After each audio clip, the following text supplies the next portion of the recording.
Kayo na to. Bakit kami? Alam nga naman ako, mamaya madamay pa ako.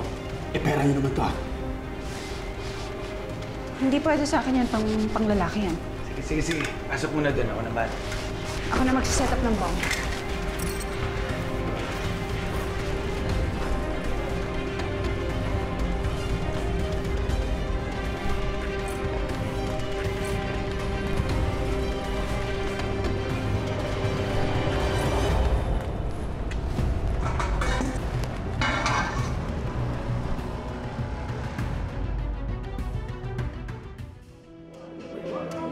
Sinasabi ko na nga ba?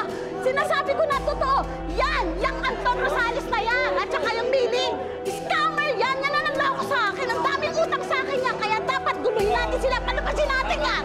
Palabasin niyo yan! Scammer! Pasok ko! Doon!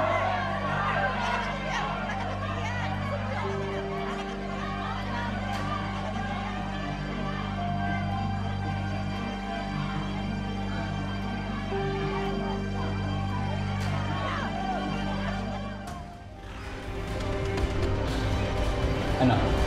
Ready na ba? Kayo na bahala dito. Ayoko madamay.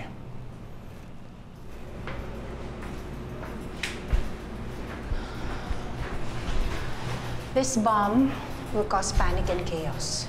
Kaya bago pa magkagulo, umalis ka na agad kung ayaw mo madamay. Yung baril ko.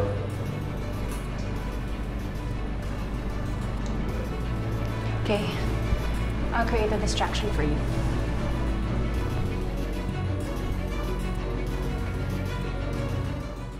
It seems like that this press con is an attempt para makakuha ng simpatsya sa publiko. Bakit namin kailangang maniwala na hindi ka talaga kasabwat ng mga masterminds?